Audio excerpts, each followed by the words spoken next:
Also einen besseren Tag als heute werde ich wohl kaum finden in diesem Jahr. Der Himmel ist bewölkt und ich kann ganz in Ruhe meine jungen Pflanzen auf den Balkon stellen, damit die abgehärtet werden. Zum Thema Sonnenbrand unbedingt vermeiden. Also gerade bei Paprika- und Chili-Pflanzen ist es so eine Sache, die können dadurch wirklich eingehen, wenn die Blätter alle durch die Sonne verbrannt werden. Dann haben die keine Möglichkeit mehr, schnell genug neues Blattwerk nachzubilden.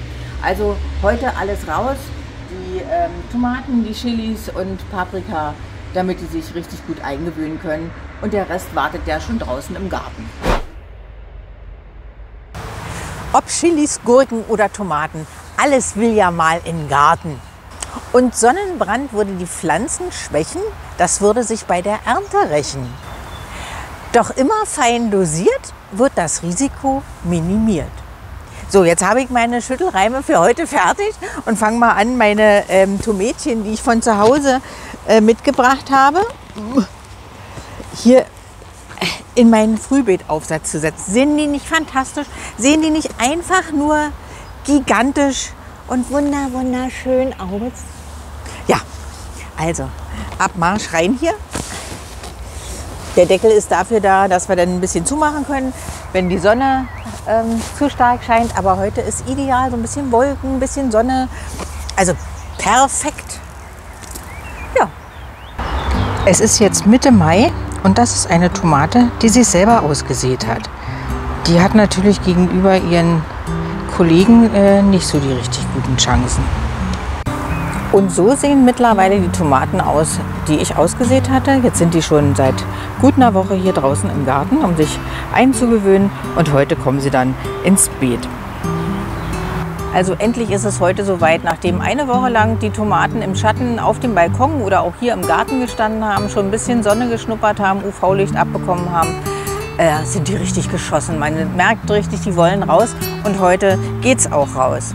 Ich habe ja schon, als ich die pikiert habe, wesentlich tiefer eingepflanzt, als die Tomate oben rausgeguckt hat. Und jetzt machen wir es noch eine Runde tiefer. Ich nehme also hier die unteren Blätter ab.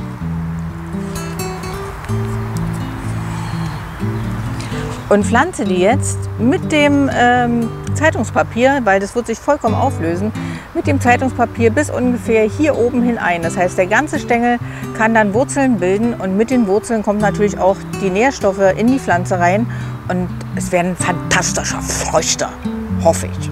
Okay, auf geht's. Jetzt brauchen wir bloß noch ein bisschen Dünger unten rein, einmal Hornspäne, ein bisschen Urgesteinsmehl und ein bisschen Pferdedunk. Das mischen wir. Übrigens sind unsere Tomaten Freilandtomaten, aber nicht so gekauft, sondern ihnen bleibt einfach nichts anderes übrig. Wir haben keine Überdachung, wird vielleicht noch ein zukünftiges Projekt, aber die müssen auch so durchhalten. Wir hatten ein Jahr mal die Kraut- und Braunfäule, aber toi toi toi, bis dahin alles gut gegangen. Ansonsten kämpfen die sich hier ganz gut durch. Sie haben einen sehr, sehr, sehr sonnigen Standort. Das ist natürlich das A und O. Und ja, ich hoffe, dieses Jahr wird auch alles gut. So, und ganz wichtig noch einwässern. Dazu habe ich hier einen kleinen Gießring. Und dann warten wir einen Moment, bis sich alles gesetzt hat. Und dann gieße ich nochmal nach.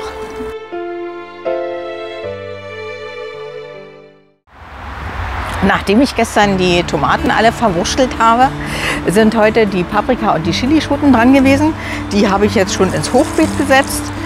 Die sollten eigentlich die Temperaturen des Nächtens überstehen. Das ist ja eigentlich nicht kalt.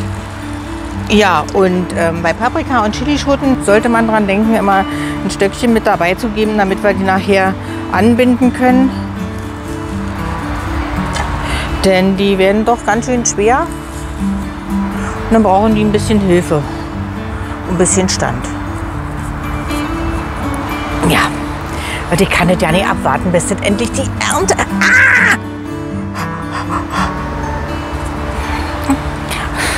Bis die Ernte losgeht. Verletzt bei der Gartenarbeit. Eine der häufigsten Unfallursachen.